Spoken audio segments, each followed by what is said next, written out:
During the past few months, developments in the Cordillera have drawn considerable public attention.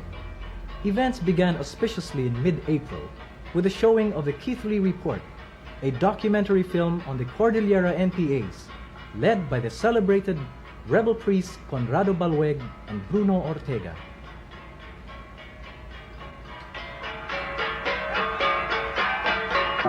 This was immediately followed by prominent media coverage during the Cordillera Day celebration, which coincided with the death anniversary of the revered Kalinga leader Macli-ing Dulag.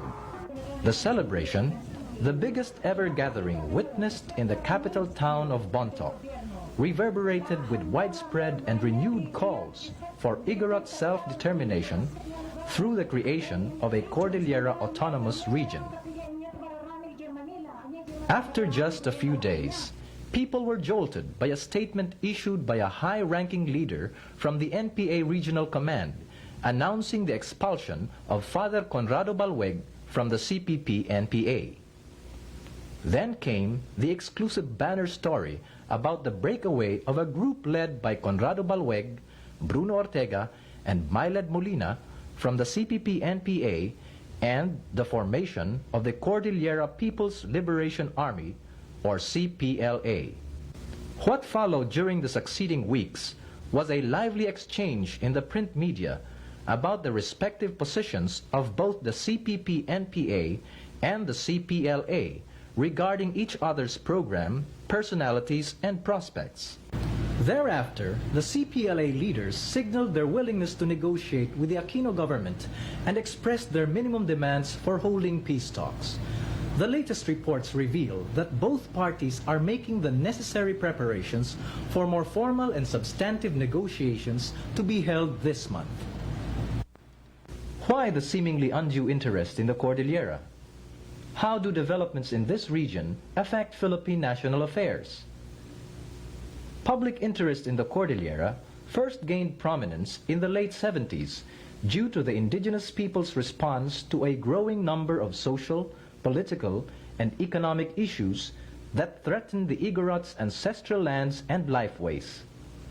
These adverse developments included the construction of dams that would submerge entire villages, mining operations that polluted traditional irrigation systems, arbitrary appropriation of vast tracts of forested ancestral lands, and widespread militarization in the Cordillera.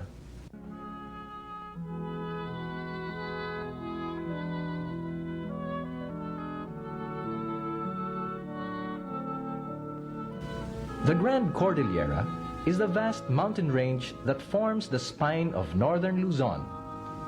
Located between the Ilocos coast and the Cagayan Valley, it spans the provinces of Kalinga-Apayao, Abra, Mountain Province, Ifugao, and Benguet. Its foothills reach portions of Ilocos Norte, Ilocos Sur, La Union, Pangasinan, Nueva Vizcaya, Isabela, and Cagayan. While the Cordillera is one of the country's richest regions in terms of natural resources, its provinces are among the most depressed and backward in the region.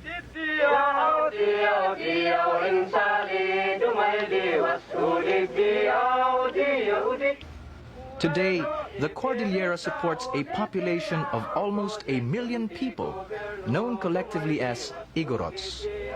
They are divided into 7 major ethno-linguistic groups: the Kalingas, Isnegs, Tingyans, Kankanais, Bontocs, Ibaloys, and Ifugaos.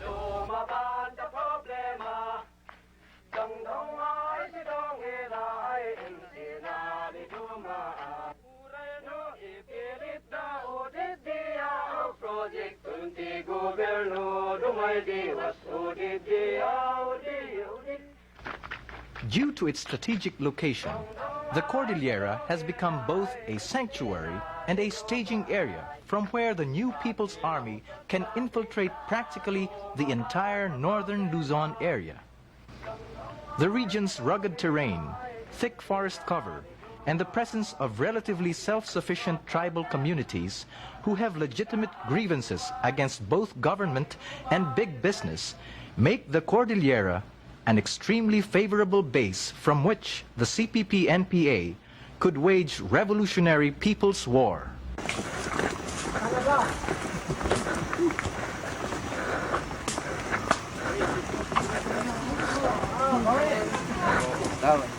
Talagsak na pa nagpasyal. Oh, tuloy. Ito, ay orang. Gayang dating. Gayang mating daw. Iwan. Ayan, hindi na kayo may masipot, no? Pag-unahan pa ko kayo di. Government neglect, ill-conceived development projects, and wanton destruction of the Igorot's land and resources by big business, largely perpetrated under the Marcos regime, have been pinpointed as the main reasons for the NPA's success in establishing a firm foothold in the Cordillera.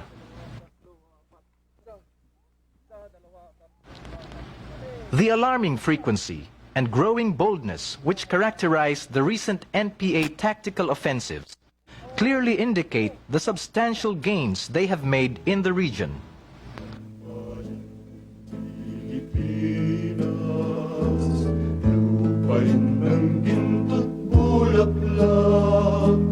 Pag-ibig sa kanyang palad, nag-alay ng ganda dilag.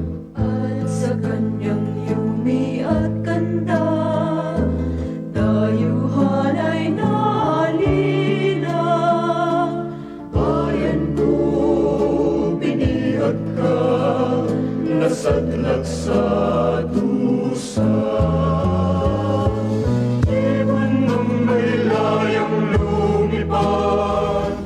But the revolutionary events in February 1986 radically changed the country's political landscape. One would expect that with the overthrow of the old tyrannical regime and the rise to power of a new government, profound changes would be instituted and the beginnings of unity, peace, and progress would finally dawn in the Cordillera. But it seems that for the Igorots, change is an idea whose time has not yet come. To fully understand the conditions presently prevailing in the region, one only has to listen to the Igorots, who speak in one voice about their common experiences. Of how their territorial prerogative to their ancestral lands, the very essence of their existence as a people, has been willfully violated through the passing of patently unjust laws, direct land grabbing, and government-sponsored development projects. Our rights to our ancestral lands are not being respected. This is one of the reasons why we have to strengthen the peace pact system. We do not want our lands to be taken away from us. We want our customs to be preserved and respected.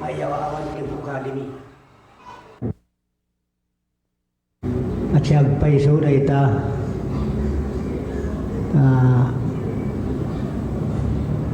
nanay gobyerno kahit da nga agawin ti dagdaga. In the past, our ancestral lands were taken away from our forefathers. This is the reason why, in the Dapais, the elders now counsel the younger generation to strengthen the peace pact system and forge closer ties with the different tribes so that they will be able to protect their villages. Of how big business and the government have greatly benefited from the Cordillera's resources, while the people have become more marginalized by the uncompensated destruction of their lands and resources. Makikita mi ta amin nga minminas kun We clearly remember how the extractive industries, development projects, improvement and other improvements undertaken by the past regime We're supposed to improve our people's quality of life. But all this never benefited the Cordillera people. In fact, these projects have been the cause of our sufferings.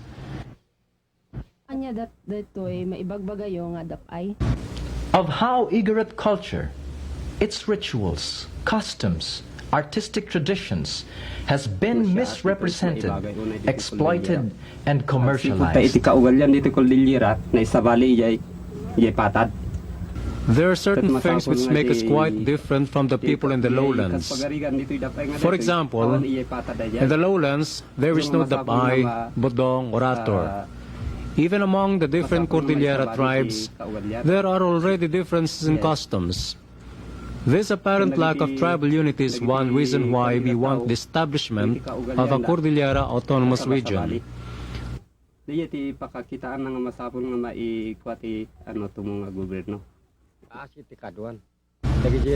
Of how the Igorots have been the victims of continuing political misrepresentation and non-recognition of the viability of their indigenous socio-political institutions. We hope that the Cory government would realize that the root of our problems, particularly the frequent eruption of tribal wars, is the absence of tribal unity brought about by the diverse pressures exerted by outsiders who would benefit from our own disunity. And of how military repression has been repeatedly unleashed on them whenever they show a more united stance or become more assertive of their rights. We must be more united so that we can present a common resolution which will demand the significant scaling down of military presence in the Cordillera. While it is true that a new government is already in power, then why is it still necessary for the military to maintain a strong presence? Why is it that there are still widespread reports of military abuses committed against civilians? The Igorots feel that while no previous Philippine government has treated them justly, they find hope in the new government of President Corazon Aquino. They view the new president as one who governs with popular mandate and who has committed herself to the goals of liberty and social justice for all Filipinos. And it is as Filipinos that the people of the Cordillera now claim the right to be heard as equals of other Filipinos.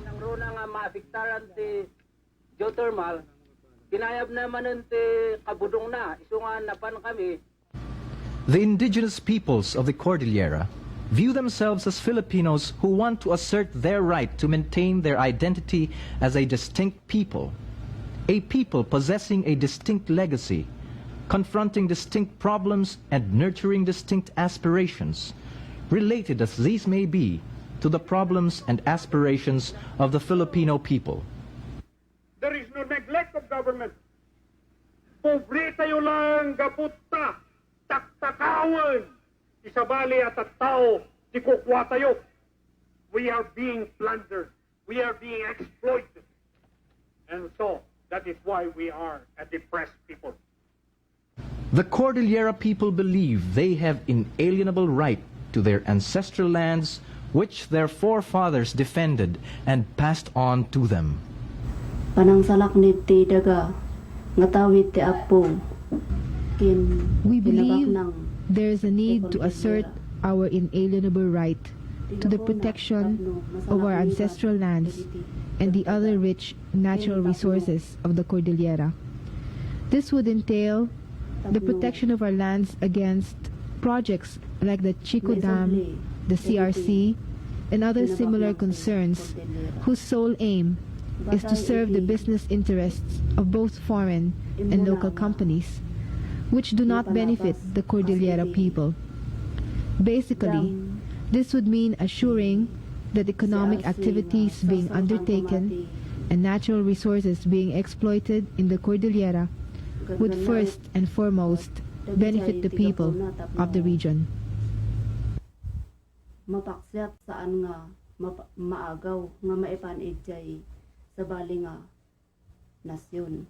Kumano baling kay may kanda iti podpodno nga We do not want outsiders to tell us what to do.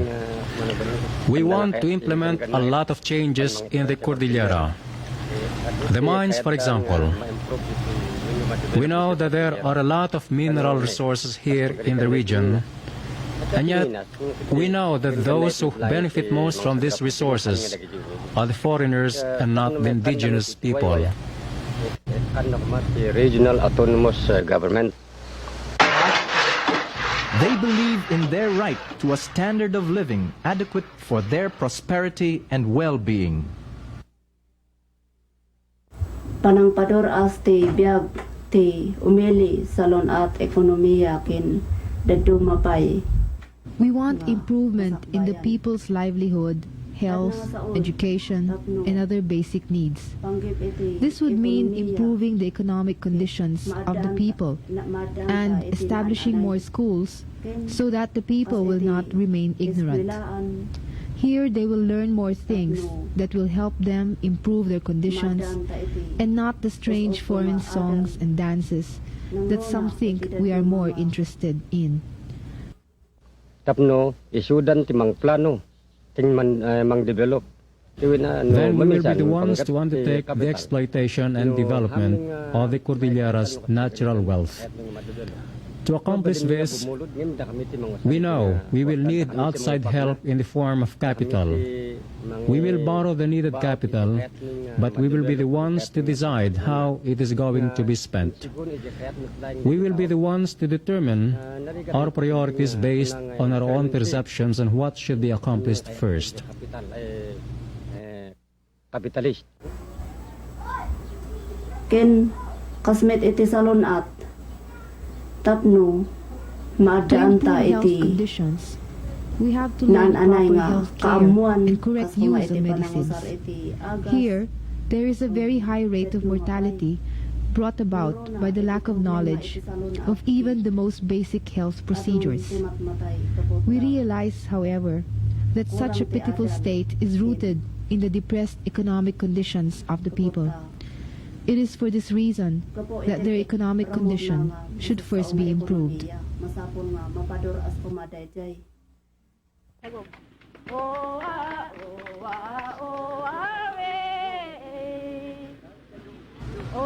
They believe in the right to maintain the integrity of their indigenous rituals, customs, artistic traditions, and socio-political institutions. Because it is in the Cordillera where the people have a closer understanding and closer ties, and because they have their common cultural heritage, they have a common cultural understanding, as you have seen during the conferences, and all our cultural presentations we have almost the same. And that is precisely why we are fighting for this kind of thing. The resurgence of saying that for as long as the laws of the Philippines, the laws applicable to the Christian lowlands would be applicable to the people of the highlands, we will always have injustice. Because kada tayo, we cannot understand why bunang usarin tayo nga pa nagpukan ti kayo ket kunada nga madi makita tayo iti sabali a tao bulldozer kada chainsaw ti usarin da nagpukan mayat kada tayo no kuan tayo ti danom kas pangarigan tapno bukudan ti maysa nga tao no maysa a grupo kuna tayo nga madi nga noapay nga na umay ti gobyerno ket banginan na the whole river kuna tayo nga mayat dagitoy amin ti hantay nga pagparihuan because of culture. They believe peace and security can be achieved in the Cordillera by significantly scaling down military presence and allowing the people to freely express their legitimate grievances. Agsipod Asnan saan kasinan na probinsya kat natarana ng tao. Adwa ni nasina na probinsya kat maidiktor tinursilo. Ever since large-scale militarization started in the Cordillera, there have been widespread cases of military atrocities. This is the reason why we strengthened intertribal unity through the peace pact system.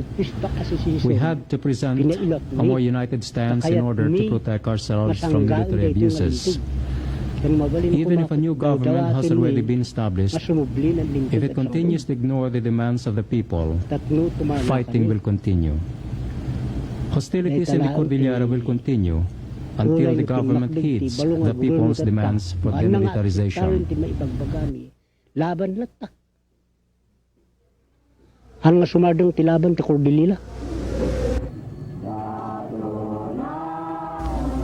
They believe the right to be united with and equal to the rest of the Filipino people can best be achieved through regional autonomy within the framework of a sovereign Filipino nation.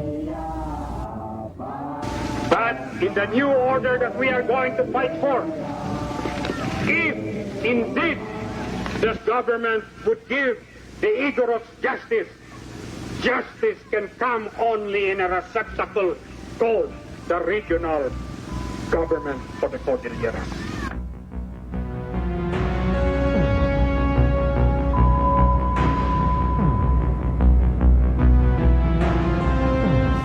Recent developments, specifically the breakaway of the Balweg, Orteca, and Molina-led Cordillera People's Liberation Army from the new People's Army, could very well affect the insurgency situation in the Cordillera. Media accounts tend to point to more than simple differences in tactics. Balweg cited party dictatorship and the inapplicability of the CPP-NPA line in minority areas as the main reasons for forming the CPLA. In particular, he criticized the use of alien concepts and practices, which he said only promotes divisiveness among an already united people. Kadanao, an organizer for the Cordillera People's Democratic Front, states, however, that the CPDF political line is suitable to the conditions prevailing in the Cordillera. Iti kunada saan kanu ngarumbang iti CPDF iti Sibubakol nga Cordillera gapota. There are some who say that the CPDF program is not applicable in the Cordillera because it follows the process of step-by-step organizing, which recognizes the existence of classes and sectors like the youth, women, old men, and others. This group claims that before, there were no such divisions and the people were united.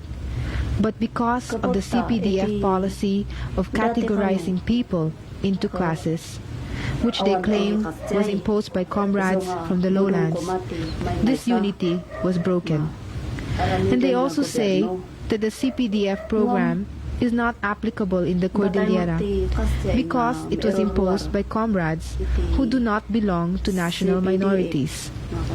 But the real reason why it is the CPDF program which is being implemented in the Cordillera is the simple fact that it was the product of social investigation conducted by comrades who come from the Cordillera and who are themselves national minorities, with the assistance of non-minority comrades who have been in the Cordillera for a long time. When this program was drawn up, the culture and traditions of the indigenous people were properly considered. And it is for this reason that it is now being adopted for the entire Cordillera region. Nagbalin nga si PDF ti maipagpag na iti entero nga Cordillera. The political line of the Balweg-led CPLA calls for the creation of a federal state. The breakaway group has stated that the Cordillera is not an integral part of the Philippines and that mere regional autonomy would not fulfill the Cordillera people's desire for self-determination. To this proposal, Kahari, an NPA cadre who declined the CPLA's invitation for him to join the group, replies, Batay tinapagtungtungan mi kadabalo Father Ballo kan Bruno Ortiga tin palawag daw mo panitilin niya ti CPLA ket aramidon niya ti Cordillera ket may sanga nasyon. The CPLA's concept of a federal state is practically a call for secession. The group's leaders were clear in their pronouncements. They believe the Cordillera is not an integral part of the Philippines. They themselves told me they did not believe in a coalition government, since this would mean that the Cordillera people would still be dictated upon by authorities from the central government, which will be controlled by the lowlanders. They told me the only government that can truly serve the interests of the Cordillera people is the CBA-CPLA. The Cordillera should not be separated from the Philippines. There is absolutely no basis for the Cordillera to become a separate nation. It is but part of northern Luzon, which in turn is part of the Philippines. No matter how one looks at it, there is simply no basis for secession. The NPA accepts that while it did not initiate the resistance movement in the region, the organization contributed immensely to the effort to unify and direct the various tribes. As Ka Benji, a spokesman in the Cordillera, said, Sinasabi ni Balud na hindi initiative ng partido at hukbo ang struggles ng Cordillera. Kung sa mga spontaneous, talagang totoo, wala pang partido. It is true that the CPP-NPA did not initiate armed resistance in the Cordillera, but they grew its battles against the Chico River Dam projects, the Sallofield Resources Corporation, the logging and mining concessions, land grabbing, petty graft and corruption and militarization were largely spontaneous, sporadic, and unsustained. The people themselves will tell you that they could not have organized massive and sustained resistance against these problems were it not for the party's painstaking and unremitting efforts to foster unity among the various tribes and lead the struggle against the common enemy. regarding the claim about an existing pan-Cordillera unity, Dr. William Henry Scott, a respected Cordillera scholar, has this to say. By nation, we mean that people in a defined territory are historically, economically, and culturally integrated. Did the Cordillera people ever reach that state? Surely you're joking. I imagine that any freshman student in a college in the Philippines knows that when the Spaniards came to the Philippines, that there were no nations or no nation states in the archipelago, with the possible exception of 2 or 3 sultanates in the southern part of the Philippines. What we see from Spanish records and what we see from anthropological investigations in modern times is that the ordinary Filipino lifestyle was that each community was responsible to itself only, and that though sometimes the leaders of those communities would cooperate with one another for a specific purpose, never was there a centralized form of government. And this is not only true on the Cordillera, but probably more true on the Cordillera than anywhere else. Kabenji also says that the assertion of the CPLA about the absence of class antagonisms in the Cordillera displays a lack of understanding about the conditions prevailing in the region. Class antagonism, hindi lang katulad sa isang typical community sa Patag na class antagonisms exist in the region, although they are not the typical class relations one would find in the lowlands.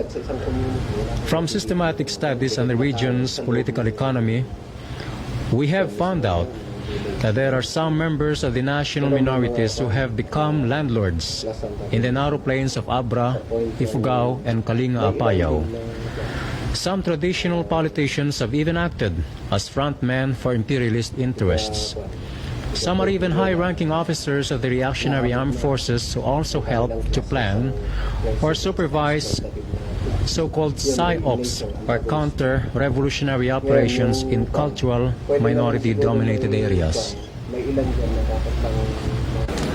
In a statement released to the media, Ignacio Capigsan, reportedly a member of the CPP Politburo and the only member of a national minority to reach such a high position in the party hierarchy, mentioned 4 possible options for Balweg and his breakaway group. First, they may assess their positions, broaden their minds, self-criticize, and return to the mainstream.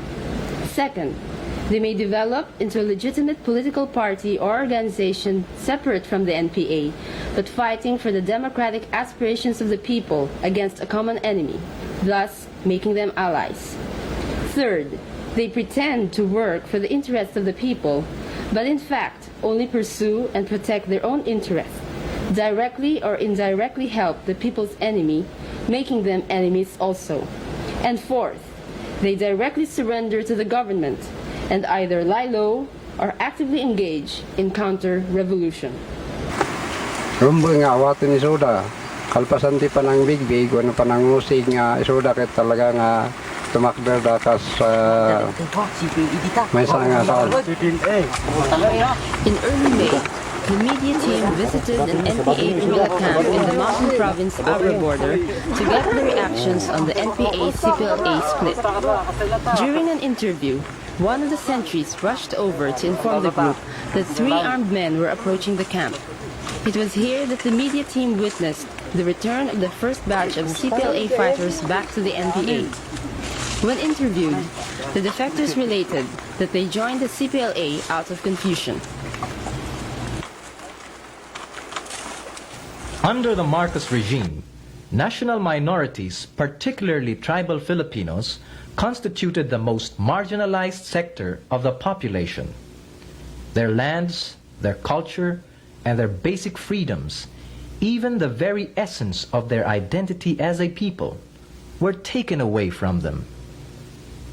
Knowing this, it becomes easier to understand why they often find common cause with the insurgents who enter their communities. To restore the faith of tribal Filipinos in government, they have to be effectively reintegrated into the mainstream of national life. Their problems and aspirations, which mainly concern the preservation of their lands and lifeways, must now be fully recognized.